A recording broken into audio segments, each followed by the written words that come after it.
When I discovered the HOA president was slowly poisoning my mom's water supply, I didn't just get mad. I got even by buying their water rights and cutting them off completely. What would you do if someone was secretly making your family sick just to force you out of your home?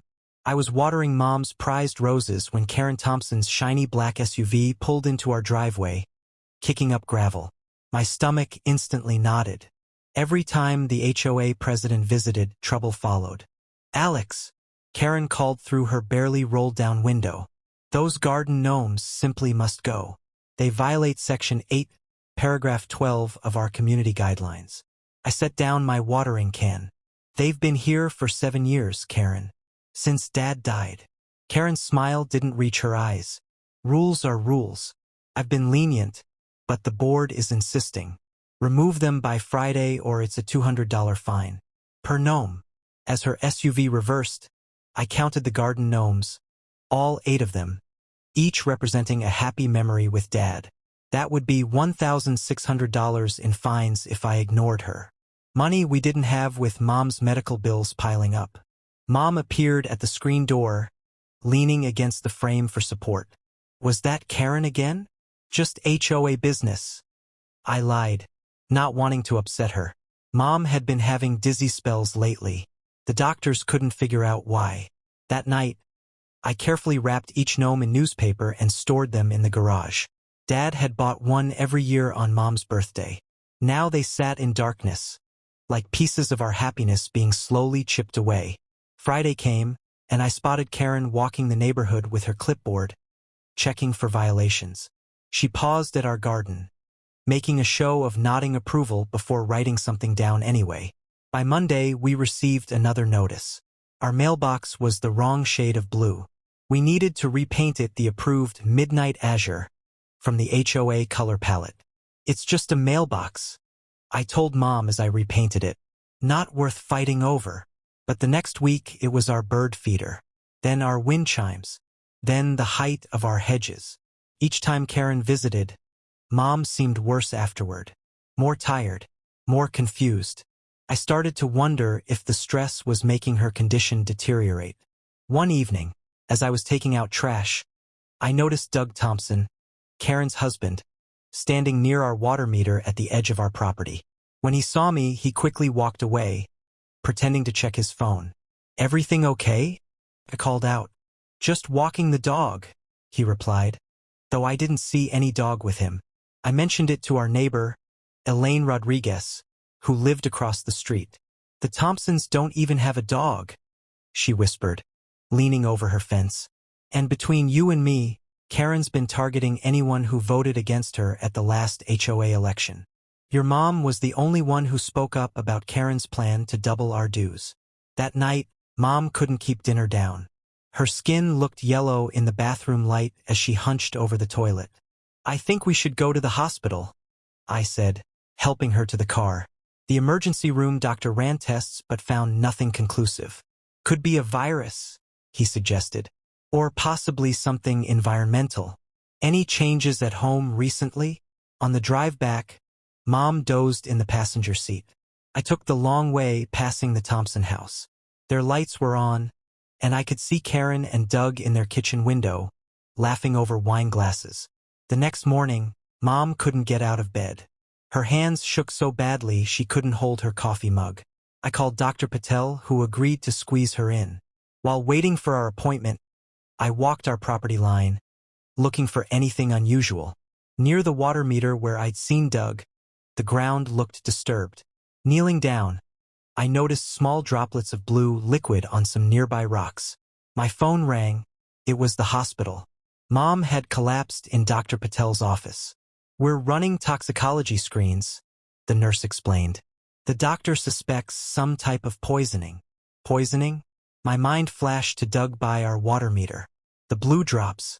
The timing of Mom's symptoms getting worse after Karen's visits. I rushed to the hardware store and bought a security camera. That night, I installed it in our oak tree, pointing directly at the water meter. If Doug came back, I'd have proof. Mom stayed in the hospital 3 days. Her tests showed elevated levels of strange chemicals, but nothing the doctors could immediately identify. Whatever it is, it's causing liver and kidney stress, Dr. Patel explained. Has she been exposed to any chemicals? Pesticides? New cleaning products? When we got home, a notice was taped to our door. The HOA was fining us for unauthorized landscaping because I hadn't mowed the lawn while taking care of Mom in the hospital. As I crumpled the notice, my security camera alert pinged. Someone was at our water meter right now. I raced outside just in time to see Doug Thompson hurrying away. Karen waited in their SUV at the curb, engine running. "What are you doing to our water?" I shouted. Karen rolled down her window. "Alex, you're clearly under stress. Perhaps your mother's illness is affecting your judgment." They drove off before I could respond. My hands shook as I checked the security footage. There it was, Doug pouring something from a small bottle into our water line. Karen keeping watch, both of them smiling. I grabbed a water sample from our kitchen tap and the footage from my camera. These people were poisoning my mother, and I was going to make them pay.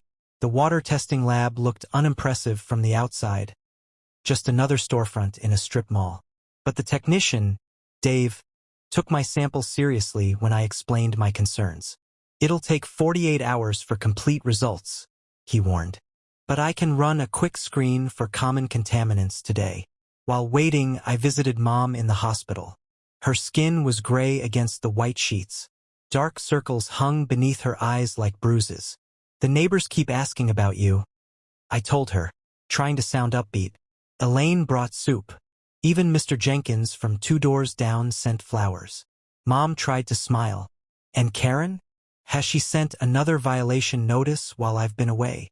I squeezed her hand. "Don't worry about Karen right now." My phone vibrated with a text from Dave. "Call me ASAP." I stepped into the hallway, heart pounding. "What did you find?" "Ethylene glycol," Dave said grimly. "Antifreeze. Low concentration, but definitely present. I've never seen it in residential water before. You should call the police immediately."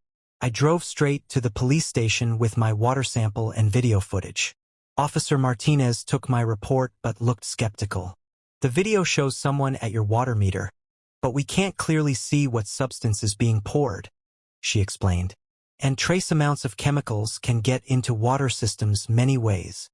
"My mother is in the hospital with organ damage," I protested. "The timing matches perfectly with when the Thompsons were at our meter." "We'll investigate," she promised, but without definitive proof. I left feeling frustrated. Back home, another HOA notice awaited.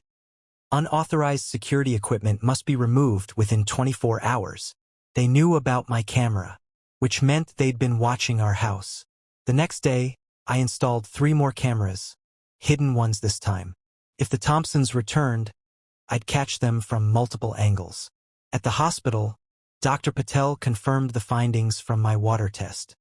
"Ethylene glycol poisoning matches your mother's symptoms. We've adjusted her treatment accordingly. But the damage to her kidneys may be permanent." Permanent.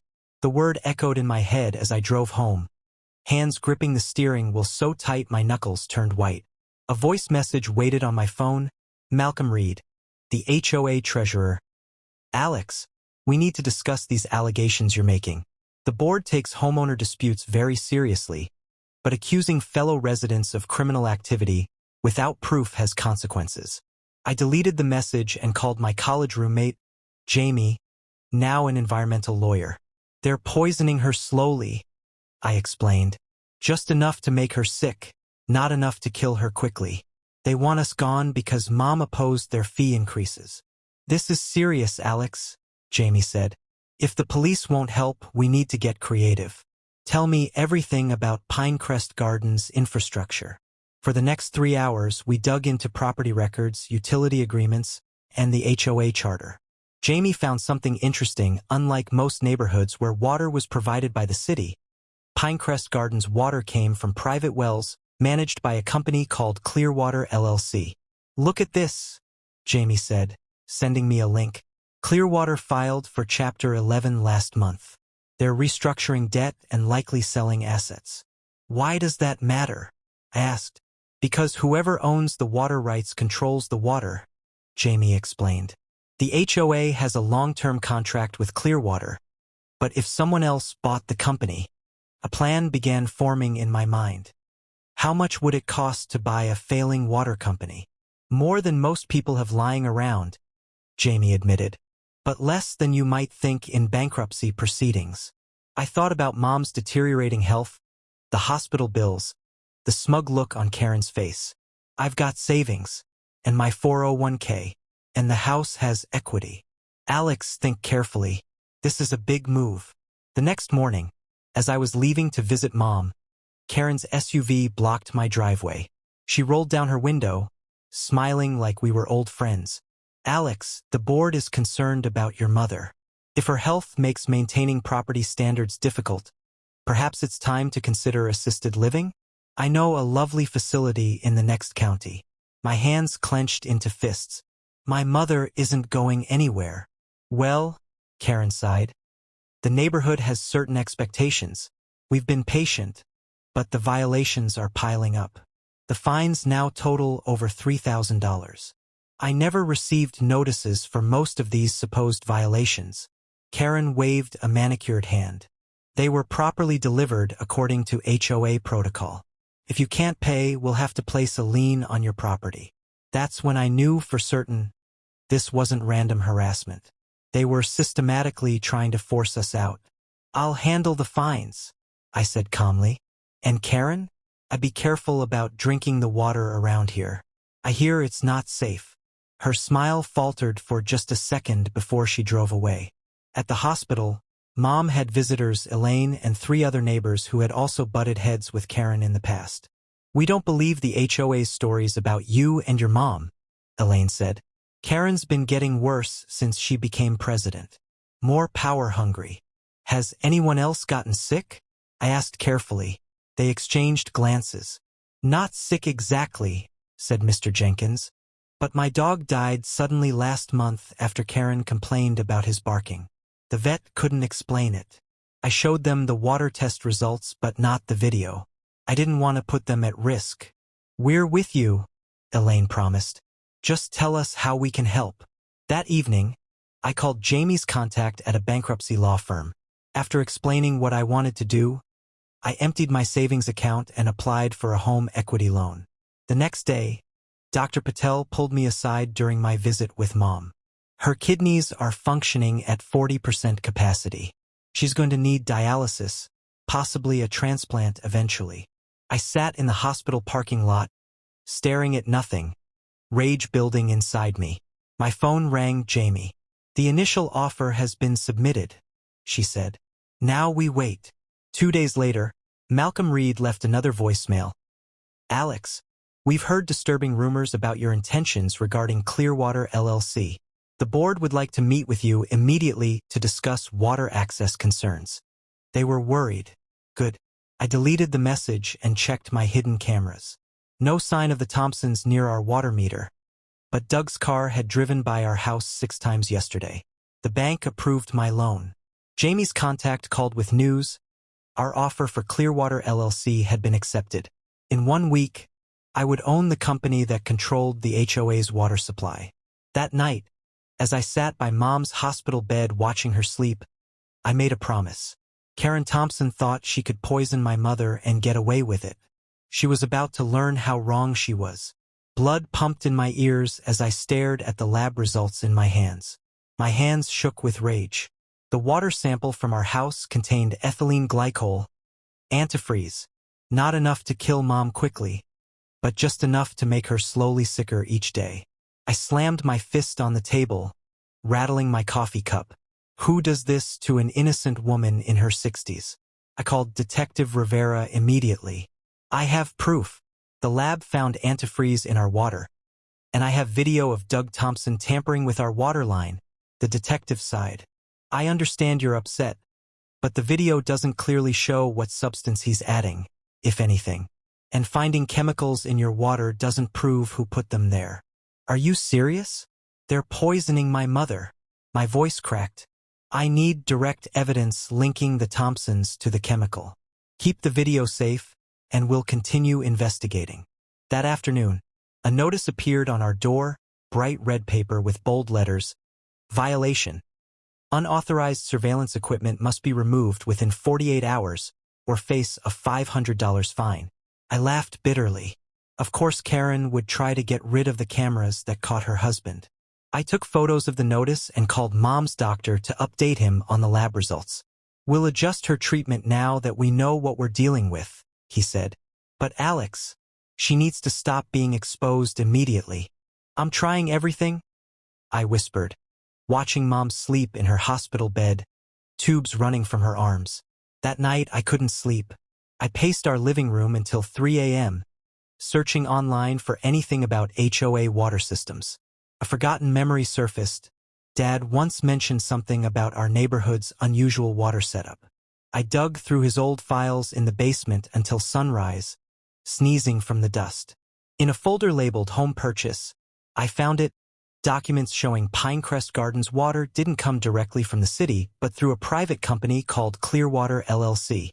Curious, I researched Clearwater LLC all day instead of going to work.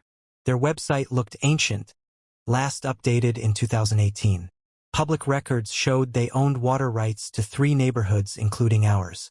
More importantly, a recent Business Journal article mentioned they were facing bankruptcy after their founder died. My college roommate Jason now worked as a water rights attorney in Colorado. I hadn't spoken to him in years, but I dialed his number anyway. "Jason?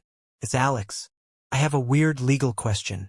After explaining everything, Jason went quiet for so long I thought we disconnected. "So you're saying this company that controls your HOA's water is going bankrupt?" he finally asked. "That's what it looks like. And you want to know if you could buy it?" My heart raced at hearing my half-formed idea spoken aloud. Could I? Theoretically, yes. Water rights are property that can be bought and sold. But Alex, what exactly are you planning? I glanced at Mom's empty chair where she should be doing her crossword puzzles. "Justice. This could cost everything you have," Jason warned. "What's money compared to Mom's life?" I replied, my mind already racing with possibilities. That evening, I visited Mom in the hospital. Her skin looked yellow under the harsh lights. "Any news on what's making me sick?" she asked weakly. I squeezed her hand, debating how much to tell her. Before I could answer, Karen Thompson walked in carrying a bouquet of lilies. "Oh, I didn't know you'd be here," she said with fake surprise. "I've been so worried about your mother." Our eyes locked. Did she know that I knew? Was this visit a way to see how much damage she'd done? "How thoughtful of you," I said coldly. "Mom needs rest now. You should go." Karen placed the flowers down and touched Mom's foot through the blanket. "We're all praying for you, Margaret. The neighborhood just isn't the same without your smile." After she left, Mom looked confused. That was strange. She's never brought me flowers before. I gripped the bed rail so hard my knuckles turned white. "Mom, I need to ask you something important. Do you trust me?" "With my life," she answered without hesitation. "I might need to do something drastic to make you safe. It might make some people angry." She smiled weakly. "Your father always said sometimes you need to fight fire with fire." Her eyes drifted shut from the medication. As I left the hospital, my phone buzzed with an email from Jason with contact information for Clearwater LLC's bankruptcy attorney. The subject line read, "Are you sure about this?" I wasn't sure about anything except that Karen and her cronies deserved what was coming. How far would they go to protect their perfect neighborhood image? "You want to buy Clearwater LLC?" The bankruptcy attorney stared at me like I had 2 heads. "The company that owns 3 failing water systems, including Pinecrest Gardens?" I nodded firmly, heart racing but voice steady. "That's exactly what I want." "But why?" "The infrastructure needs upgrades, they're behind on their permits, and—" "I have my reasons," I interrupted. "How much?" He named a price that made my mouth go dry.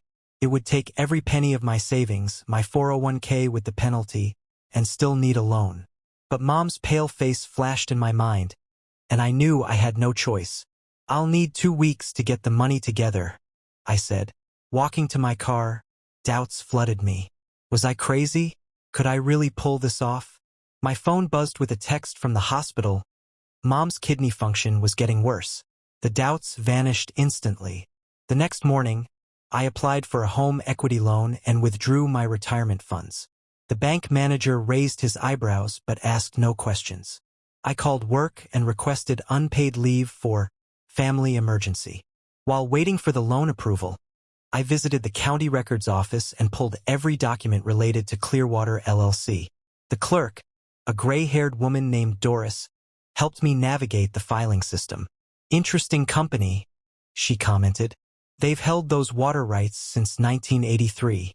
Used to be well-run until old Mr. Jenkins died. Do you know if they have any special powers over the neighborhoods they serve?" I asked. Doris smiled. "Honey, the one who controls the water controls everything. That's been true since the beginning of time." The loan was approved faster than expected. I signed a mountain of paperwork, trying not to think about the massive debt I was taking on. Jason called to check my mental state. "You're really doing this?" he asked. "You understand you'll be responsible for providing water to hundreds of homes?" "I only care about one home, ours," I replied. "But don't worry. I'm not planning to leave anyone without water permanently." "That doesn't sound reassuring," Jason muttered. 3 weeks of sleepless nights and endless paperwork later, I sat in a sterile conference room signing the final documents. The bankruptcy attorney still looked confused but pleased to close the troubled account. "Congratulations," he said, sliding a folder toward me. "You now own Clearwater LLC, including all assets, permits, and obligations. The staff password sheet for the digital systems is inside." Driving home with the folder beside me felt surreal. I now controlled the water supply to the very people who had poisoned my mother. The power of it made me dizzy. I stopped by the hospital first. Mom was sleeping, her face thin and drawn. Dr. Patel met me in the hallway, his expression grim. "We've removed the toxins from her system, but there's been damage to her kidneys and liver. She might recover partially with time, but some effects could be permanent." Rage boiled inside me. Permanent? She was perfectly healthy before this. "I'm sorry," he said quietly. "The good news is she's stable enough to come home next week. You'll need to monitor her closely, though." A nurse approached with fresh sheets. "Such a sweet lady," she commented. "And that neighbor of yours comes by every day with flowers. Karen, is it? Says your mom is like family to her." Bile rose in my throat. Karen was coming here daily, playing the concerned neighbor while her husband's poison did its work? I thanked the nurse and sat with Mom until visiting hours ended. On my way out, I passed the gift shop and spotted Karen selecting another bouquet. I ducked behind a display, watching as she purchased lilies and asked the clerk for a card. Through the gift shop window, I could see her write on the tiny card. Her mouth curved in what might look like concern to others, but I recognized the satisfaction underneath. At home, I opened the Clearwater LLC folder and found the login information for their billing and water management system. The outdated software took forever to load, but eventually, I had access to every water meter in Pinecrest Gardens, including flow rates, billing, and shutoff controls. My phone rang just after midnight, a number I didn't recognize. "Hello, Alex. This is Malcolm Reed from the HOA board." His voice sounded tense. "We've become aware that you've purchased Clearwater LLC." My heart skipped. How did they find out so quickly? "News travels fast," I said calmly. "The board would like to meet with you tomorrow to discuss this unusual situation." "I'm not interested in meeting," I replied. "Be reasonable." Malcolm's voice hardened. "We all live here. This affects everyone in Pinecrest Gardens." "So does my mother," I said, anger rising. "And she might not live here much longer thanks to your friends." "I don't know what you're implying, but tell Karen and the board they'll receive official notice tomorrow." I hung up before he could respond. I stayed up all night learning the water system controls. By dawn, I had drafted an official notice to the HOA board. Effective immediately, water rates would increase by 400% for all Pinecrest Gardens residents. As the sun rose, I walked to our community mailbox and sent identical letters to each board member. Then I drove to the small Clearwater LLC office I now owned and changed the locks. Inside, dusty filing cabinets contained decades of records. In a drawer labeled Pinecrest Gardens, I found something interesting. A contract clause allowing for emergency rate adjustments without prior approval. My phone began ringing nonstop. First Malcolm again, then other board members. I let them all go to voicemail. Only when Karen's name flashed on my screen did I answer. "What do you think you're doing?" she hissed. "Managing my business," I replied calmly. "This is illegal. You can't quadruple our water rates overnight." "Actually, I can. Section 7, paragraph 3 of the original contract. You might want to read it." There was silence. Then, "What do you want?" I smiled for the first time in weeks. "Let's talk about what you've been putting in my mother's water." Karen banged on my door at 7 a.m., her face red with anger. "You can't do this. It's extortion," she screamed, waving the water bill in my face. I leaned against the doorframe, surprisingly calm. "Is it? Kind of like slowly poisoning an elderly woman isn't." "You have no proof," she hissed, looking nervously at my security camera. "I don't need proof anymore. I have something better. I have control." The phone wouldn't stop ringing all day. Malcolm, the treasurer, called 6 times.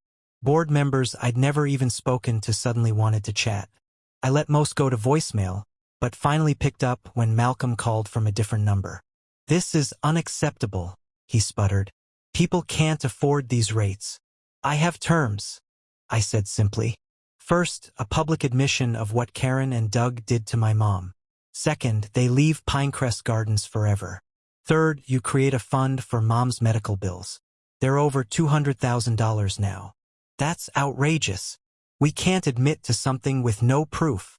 Then I guess I'll shut off water service to the entire neighborhood except for my house tomorrow. I checked with 3 lawyers. It's completely legal. He hung up.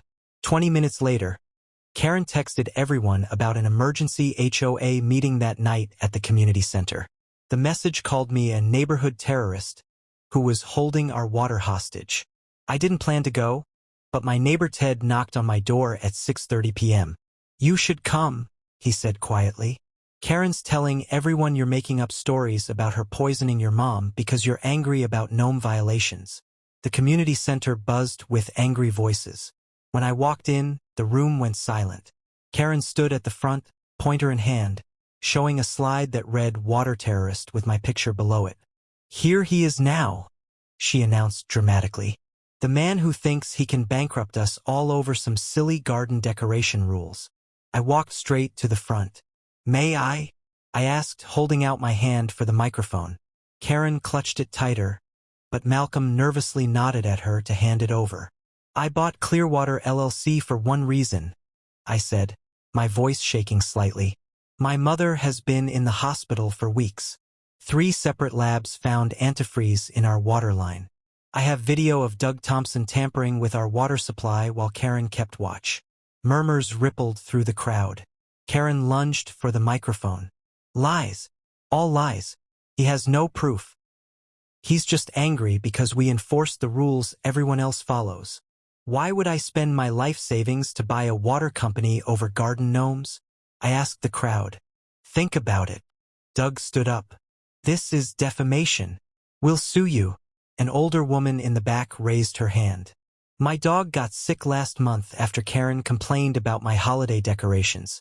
The vet found something strange in his blood, but couldn't identify it." Another neighbor stood. "My kids had stomach problems for weeks after we argued about fence height. We changed to bottled water and they got better." Karen's face went pale. "This is ridiculous. You're all being manipulated." As the meeting dissolved into chaos, I slipped out. When I got home, I found my mailbox smashed and "liar" spray painted on my garage door. The next morning, my phone buzzed with a text from an unknown number. "Check your email." In my inbox was a message with no text, just a video attachment. It showed Karen and Doug arguing in their garage. "They can't prove anything," Doug was saying, pouring liquid from a container labeled antifreeze into a smaller bottle. "Just a few drops in the right places, and problem neighbors solve themselves." I forwarded the email to everyone in the HOA directory. By noon, Police cars lined our street. As they led Karen and Doug away in handcuffs, I stood watching from my window, wondering who had sent me the video and why they'd waited until now to share it. My phone rang. It was the hospital. Mom's kidneys were failing. I rushed to the hospital, weaving through traffic and running red lights. Mom lay hooked to machines, her breathing shallow. "We need to start dialysis immediately," Dr. Patel explained. "The damage to her kidneys is severe." My phone wouldn't stop buzzing. News vans parked at the neighborhood entrance. The police called twice, asking for copies of my water test results and security footage. "We found 6 bottles of antifreeze in the Thompsons' garage," Detective Rodriguez told me. "One had a modified cap with a small tube attachment. Lab tests show it matches the chemical signature in your water samples." When I finally returned home that night, 30 neighbors stood on my lawn with candles. Ted stepped forward, handing me an envelope. "We took up a collection for your mom's medical bills," he said. "It's not enough, but it's a start." Inside was $12,470 in checks and cash. "We didn't know," whispered Mrs. Gonzalez, who lived 3 doors down. "Karen told everyone your mom was making up her illness for attention." The story exploded across local news. HOA horror. Couple poisons neighbor's water over garden gnomes, ran the headline. 3 more families came forward with suspicious illnesses following disputes with Karen. Malcolm called me from a new number, his voice shaking. "I swear I didn't know what they were doing. Please, you have to believe me. Did you help cover it up?" I asked. His silence told me everything. The preliminary hearing was standing room only. Karen and Doug pleaded not guilty, their lawyer arguing the video was doctored and calling me a vengeful homeowner with a vendetta. Their bail was set at $500,000 each. Malcolm and 2 other board members resigned after text messages showed they had discussed my mother's suspicious illness months ago. The HOA office was flooded with angry calls demanding all board members step down. I received a letter from the district attorney asking if I'd accept a plea deal where Karen and Doug would serve 5 years instead of the possible 20. "No," I replied. "They tried to kill my mother slowly and painfully. They deserve the maximum." Ted and 5 other neighbors formed a new interim HOA board. Their first act was suspending all fines and violations pending a complete review of the bylaws. The water company became a hot topic. Lawyers for the HOA argued I'd purchased it illegally, but my paperwork was solid. I announced new rates, normal for most residents, but a special premium for properties owned by anyone who had served on Karen's board. "This is simply a business decision," I explained to reporters. "I calculate risk differently for those who supported poisoners. For former board members put their houses up for sale the next day. No one bought them. Meanwhile, Mom began to improve. The dialysis worked, though doctors warned she might need a kidney transplant eventually. I spent days researching treatments, nights sleeping in her hospital room. On day 17, I woke to find her watching me. "You look terrible," she whispered, smiling weakly. "You should see the other guys," I joked, tears spilling down my cheeks. The following week, police discovered a journal in Karen's bedside table detailing every troublemaker she'd targeted over 3 years. 15 families. 3 pets that died mysteriously. 1 elderly man who moved to assisted living after unexplained health problems. The prosecutor added 14 more counts to the charges. Mom came home 63 days after her collapse. The neighbors lined the street, clapping as our car pulled up. Ted and his wife had cleaned our house, filled the fridge, and put the garden gnomes back in place, now joined by 20 new ones contributed by neighbors. "We thought you might want to rebuild your collection," Ted explained. The following Sunday, the new HOA board president, Elaine Jenkins, who had apparently despised Karen for years, knocked on our door with an official document. "The board voted unanimously to exempt your property from all HOA regulations permanently," she said, handing me the notarized papers. "And we'd like to name the community garden after your mom, if that's okay." Mom cried when I told her. 2 months later, Karen and Doug accepted a plea deal for 12 years each, plus restitution. During impact statements, Mom spoke directly to them. I forgive you, she said simply. But I'll never forget. I transferred ownership of Clearwater LLC to a community trust run by Ted, Elaine, and 3 other neighbors. The proceeds fund medical expenses for all of Karen's victims. Yesterday, we held the ribbon cutting for the Helen Morrison Healing Garden at the community center. Every family brought a garden gnome to place along the pathway. I still keep the security cameras running, though. Some lessons you only need to learn once.